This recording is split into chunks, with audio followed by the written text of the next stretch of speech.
और एक बात ये भी मन में आती है, फिर इलेक्ट्रिक आएगी तो इथेनॉल का क्या होगा। आप चिंता मत करिए, हिंदुस्तान का दो बातों में रिकॉर्ड है, एक पॉपुलेशन बढ़ाने में और दूसरा व्हीकल नंबर बढ़ाने में। व्हीकल पॉपुलेशन और जनसंख्या दोनों बढ़ाने में हिंदुस्तान की जनता का विक्रम हर समय वर्ल्ड में पहले नंबर पर रहने वाला है। आप चिंता मत करो। मैंने अभी ये डिक्लेयर किया है कि आने वाले साल 1.5 साल के अंदर पेट्रोलियम कार की कीमत जो है उसी कार में इलेक्ट्रिक कार मिलेगी, ये मैंने विश्वास के साथ बताया और अब लगभग वो स्थिति आई है। शुगर फैक्ट्री को लग रहा कोई सरकार आएगी, हमारी ताकत नहीं है, हम सब्सिडी देना चाहते तो भी दे नहीं पाएंगे। और जब 32 रुपए किलो आपका मिनिमम रेट होगा और इंटरनेशनल प्राइस 25 रुपए होगी, तब आपके सरप्लस शुगर का क्या करोगे? गोडाउन में रखोगे, बैंक का ब्याज भरोगे, साल भर भरते भरते ब्याज में लॉस हो जाएगा और दिवाला पिटने की स्थिति में आएगा। ये मैं बहुत गंभीरता से आपको बता रहा हूँ। जो हमारे दिल्ली में फाइटर जेट उड़े थे उन सब ने 100% बायो इथेनॉल यूज किया था। और चीफ एयरफोर्स के जो चीफ है उनके साथ और डिफेंस फोर्सेस के साथ भी लगातार मेरा कम्युनिकेशन हो रहा है। और जल्दी ही एविएशन में, एयरफोर्स में इथेनॉल का बड़ा खप बढ़ाने के बारे में हम लोग गंभीरता से सोच रहे हैं। अभी हमने इतने रोड के काम किए कि इनकी मैन्युफैक्चरिंग में 80% राइज हुआ है। तो मैंने उनको सबको बुलाया कि डीजल वाला धंधा बंद करो। ऑटो रिक्शा भी देने के लिए वो तैयार है। वही बात आती है कि वो बोलते हैं पहले पंप चाहिए, पंप वाले बोलते हैं पहले गाड़ी चाहिए। आप में जितना दम होगा आप तैयार करिए। मुझे नहीं लगता कि इथेनॉल के लिए कोई मार्केट के लिए प्रॉब्लम होगा, इतना इथेनॉल का मार्केट अवेलेबल है। ब्राजील ने तो इथेनॉल से बायोप्लास्टिक भी बनाया और वो बायोप्लास्टिक बायोडिग्रेडेबल है। तो मुझे लगता है कि धीरे धीरे बीच में उसकी भी ट्रायल हिंदुस्तान में हुई थी और ये पेट्रोलियम प्लास्टिक की तुलना में उसकी कीमत लगभग बराबर थी। अभी 3-4 दिन पहले मेरे घर पर टोयोटो के चेयरमैन भी आए थे, जापान से भी आए थे और इंडिया के भी चेयरमैन आए थे। तो ग्रीन हाइड्रोजन के ऊपर कार हमने लॉन्च की पायलट प्रोजेक्ट करके। तब उन्होंने मुझे बताया है कि उनकी जो कार है वो फ्लेक्स है, यानी आइदर 100% पेट्रोल और 100% इथेनॉल। और उसमें एक उनका कैमरी का एक मॉडल था जो 40% गांव चलते चलते इलेक्ट्रिसिटी तैयार करती थी। तो आने वाली टोयोटो की कारें ऐसी होगी जो फ्लेक्स इंजन पर होगी, जो हाइब्रिड इलेक्ट्रिसिटी पे होगी। तो 40% इलेक्ट्रिसिटी जनरेट होगी और 100% इथेनॉल यूज करके वो कार 60% चलेगी। तो उसका इकोनॉमिक्स आप समझ लीजिए कि पेट्रोल की तुलना में कितना एडवांटेजेस है। हीरो ने भी तैयार किए, उस दिन मेरे घर पर आए थे, उन्होंने भी तैयार की है। तो स्कूटर्स जो है, स्कूटर और मोटरसाइकिल, ये फ्लेक्स इंजन पर अवेलेबल है। ऑटो रिक्शा भी देने के लिए वो तैयार है। वही बात आती है कि वो बोलते हैं पहले पंप चाहिए, पंप वाले बोलते हैं पहले गाड़ी चाहिए। तो मुझे लगता है इसी में पहली बार आज ऑटो रिक्शा भी अवेलेबल हो सकती है, स्कूटर्स भी अवेलेबल हो सकती है और कार भी अवेलेबल हो सकती है। तो मेरा सबसे पहले अनुरोध शुगर फैक्ट्रीज वाले जो है जिनको इथेनॉल मैन्युफैक्चरिंग करते हैं, उनसे मेरा अनुरोध है कि वो अपने कारखाने पर और अपने एरिया में इथेनॉल के पंप तुरंत खोलें।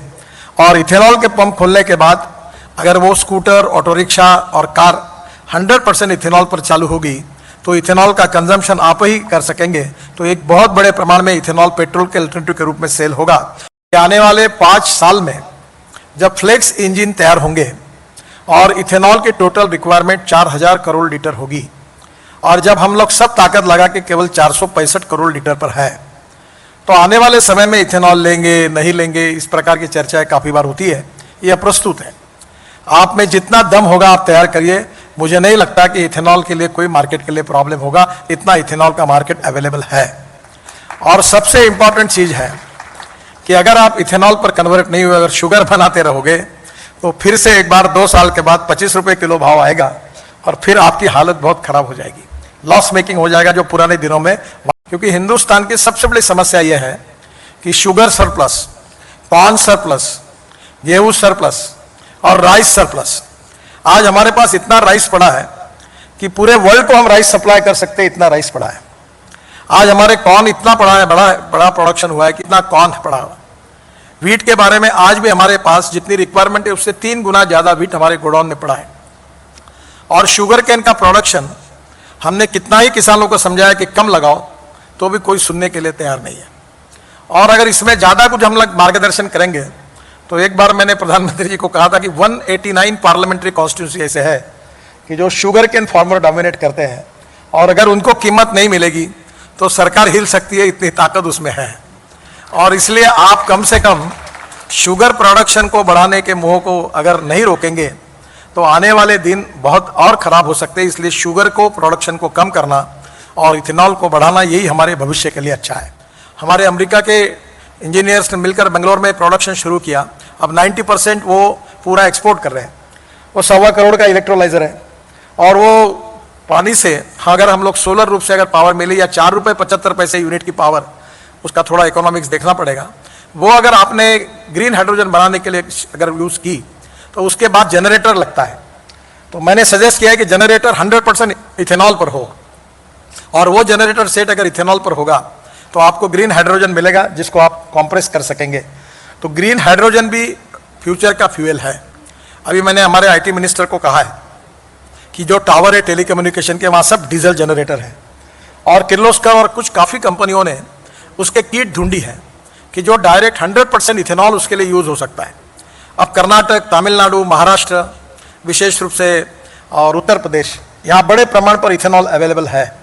और ये इथेनॉल अगर इस जनरेटर सेट के लिए यूज़ किया जाएगा तो इथेनॉल के जनरेटर से भी काफ़ी बड़े प्रमाण पर इथेनॉल की खपत बढ़ेगी। जो कंस्ट्रक्शन इक्विपमेंट वाली मशीनरी है, जो मेरे डिपार्टमेंट में काफ़ी लोगों का उसी के साथ संबंध है, और अभी हमने इतने रोड के काम किए कि इनकी मैन्युफैक्चरिंग में 80% राइज हुआ है। तो मैंने उनको सबको बुलाया कि डीजल वाला धंधा बंद करो। अगर इसको हम अभी बहुत से कंपनियों ने, अब जेसीबी ने एक हाइब्रिड जेसीबी बनाया जो सीएनजी पर था और डीजल पर था, तो उनको रशिया से काफ़ी बड़ा ऑर्डर मिला है। तो धीरे धीरे कंस्ट्रक्शन इक्विपमेंट वालों को मैंने कहा कि अगर आपका डीजल इंजन है तो उसको आप पेट्रोल इंजन बनाना तो आसान है उतने कैपेसिटी का, तो पेट्रोल का फ्लेक्स बनाइए, तो इथेनॉल 100% यूज़ होगा। तो एक प्रकार से काफ़ी बड़े प्रमाण पर सरकार लगातार ये कोशिश कर रही है कि इथेनॉल के अलग और कैसे उपयोग हो सकते हैं। ब्राज़ील ने तो इथेनॉल से बायोप्लास्टिक भी बनाया, और वो बायोप्लास्टिक बायोडिग्रेडेबल है। तो मुझे लगता है कि धीरे धीरे बीच में उसकी भी ट्रायल हिंदुस्तान में हुई थी, और ये पेट्रोलियम प्लास्टिक की तुलना में उसकी कीमत लगभग बराबर थी। पर अब ये पेट्रोल और इसकी जो कीमतें लगातार फ्लक्चुएट होती थी, उसके कारण ब्राज़ील की वो इंडस्ट्री अब फिलहाल काम नहीं कर पा रही। और अभी जो ब्राज़ील की कंपनी है एम्ब्रिल, जो छोटे जेट बनाती है, उन्होंने ऑलरेडी इसमें काफ़ी काम किया है, और मैंने एक ग्रुप की मीटिंग भी ली है, और हम कोशिश कर रहे हैं कि एविएशन इंडस्ट्री में भी इथेनॉल का उपयोग कैसे हो। और इसलिए स्वाभाविक रूप से बीच में स्पाइस जेट का एक प्लेन देहरादून से हमने दिल्ली लाया था, और उस समय ये जो प्लेन था इसमें 50% बायोफ्यूल यूज़ हुई थी। तो आने वाले समय में एविएशन में, आपको मालूम होगा 2 साल पहले 26 जनवरी को जो हमारे दिल्ली में फाइटर जेट उड़े थे, उन सब ने 100% बायो इथेनॉल यूज़ किया था। और चीफ एयरफोर्स के जो चीफ है उनसे साथ, और डिफेंस फोर्सेस के साथ भी लगातार मेरा कम्युनिकेशन हो रहा है, और जल्दी ही एविएशन में, एयरफोर्स में इथेनॉल का बड़ा खप बढ़ाने के बारे में हम लोग गंभीरता से सोच रहे हैं। मुझे लगता है कि 4 लाख टेलीकॉम मोबाइल टावर्स जो है, इन टावर्स के लिए अगर हम इथेनॉल यूज़ करेंगे तो और ज़्यादा इसकी खपत बढ़ेगी। तो इसलिए बहुत से लोगों के मन में ये थोड़ा बहुत डाउट है, जो बार बार इसका जिक्र करते हैं, उसकी चर्चा करना बंद कर दो कि इथेनॉल कौन लेगा, ज़्यादा होगा तो क्या होगा। मुझे ये जो चर्चा है ये निरर्थक है। मैं जब इलेक्ट्रिक व्हीकल की बात करता था तब लोग यही बोलते थे चार्जिंग स्टेशन नहीं है। अब इलेक्ट्रिक इतने बड़े प्रमाण पर आई है कि मैंने अभी ये डिक्लेयर किया है कि आने वाले साल 1.5 साल के अंदर पेट्रोलियम कार की कीमत जो है उसी कार में इलेक्ट्रिक कार मिलेगी। ये मैंने विश्वास के साथ बताया, और अब लगभग वो स्थिति आई है। 136% राइज है इलेक्ट्रिक व्हीकल में, और अभी मेरा अंदाज बस में 1200% है। अभी 500 हमारे यहाँ नागपुर में 200, मुंबई में 500 बसेस, पुणे में बसेस आ रही है। अब सब जगह इलेक्ट्रिक बसेस आ रही है, लग्जरी बसेस आ रही है, और इसलिए आने वाले समय में हमें किसी भी प्रकार से इंपोर्ट को कम करना होगा। और एक बात ये भी मन में आती है, फिर इलेक्ट्रिक आएगी तो इथेनॉल का क्या होगा। आप चिंता मत करिए, हिंदुस्तान का 2 बातों में रिकॉर्ड है, एक पॉपुलेशन बढ़ाने में और दूसरा व्हीकल नंबर बढ़ाने में। व्हीकल पॉपुलेशन और जनसंख्या दोनों बढ़ाने में हिंदुस्तान की जनता का विक्रम हर समय वर्ल्ड में पहले नंबर पर रहने वाला है। आप चिंता मत करो। और इसलिए इथेनॉल कितना भी तैयार होगा तो भी पेट्रोल व्हीकल रहने वाले, डीजल व्हीकल रहने वाले, ये सब चलने वाला है। अभी ARI ने और एक रिपोर्ट भेजी है कि डीजल में भी 15% इथेनॉल डालना, ये भी अभी इसकी भी ट्रायल शुरू है। Ethanol, methanol, biodiesel, bio CNG, bio LNG, electric, green hydrogen, ये हमारी फ्यूचर है। और हम लोग एनर्जी इंपोर्ट करने वाले नहीं, हमें एनर्जी एक्सपोर्ट करने वाला देश बनना है। और किसानों को केवल अन्नदाता नहीं कहना है, तो किसानों को ऊर्जादाता बनाना है, क्योंकि अन्नदाता बनकर किसान की गरीबी कभी दूर नहीं हो सकती। अब अन्न बहुत सरप्लस हुआ है, अब ऊर्जा जो है उसमें हमारा शॉर्टेज है। अब किसानों को ऊर्जादाता बनाना, diversification of agriculture towards energy and power sector is the need of the hour. और यही बात को अगर शुगर फैक्ट्रीज वाले और गंभीरता से लेंगे तो मुझे लगता है कि ये परिवर्तन बहुत जल्दी होगा। और इसलिए फिर से एक बार मैं आपसे अनुरोध करता हूं कि शुगर प्रोडक्शन को कम करो। शुगर प्रोडक्शन अगर ऐसे ही बढ़ाते रहोगे तो आपके हाल ऐसे हो जाएंगे कि आप पहचानने लायक नहीं रहोगे, क्योंकि आपको इस बात के संकट को शायद अभी भी शुगर फैक्ट्री को लग रहा कोई सरकार आएगी, हमारी ताकत नहीं है, हम सब्सिडी देना चाहते तो भी दे नहीं पाएंगे। और जब 32 रुपए किलो आपका मिनिमम रेट होगा और इंटरनेशनल प्राइस 25 रुपए होगी, तब आपके सरप्लस शुगर का क्या करोगे? गोडाउन में रखोगे, बैंक का ब्याज भरोगे, साल भर भरते भरते ब्याज में लॉस हो जाएगा और दिवाला पिटने की स्थिति में आएगा। ये मैं बहुत गंभीरता से आपको बता रहा हूं। और इसलिए BAV मोलाइसिस मैंडेटरी जाओ, शुगर को कम करो। इस साल भी शुगर के रिकॉर्ड है। अभी ये महाराष्ट्र के हमारे शुगर डायरेक्टर बैठे हैं, मुझे पता नहीं कि इस बार पूरे गन्ने का क्रशिंग करना इनके लिए बहुत बड़ी समस्या है, क्योंकि शुगर लोगों को बाकी कोई क्रॉप्स में इकोनॉमिक वायबिलिटी नहीं है। जो शुगर में प्रोडक्शन मिलता है, शुगर केन में जो कमाई होती है वो बाकी क्रॉप्स में नहीं है, क्योंकि ग्लोबल इकोनॉमी में क्रॉप पैटर्न के बारे में किसानों को सोचना होगा कि शॉर्टेज किसका है और सरप्लस क्या है। हम तेल बिया में शॉर्टेज है, 1,40,000 करोड़ का एडिबल ऑयल हम इंपोर्ट कर रहे हैं। और मैं आपसे अनुरोध करूंगा कि सूर्यफूल हो, सोयाबीन हो, सरसों हो, जो एडिबल ऑयल सीड है, अभी राइस ब्रांड तेल भी बड़े प्रमाण पर हो रहा है, हमें खाद्य तेलों में आत्मनिर्भर बनने की आवश्यकता है।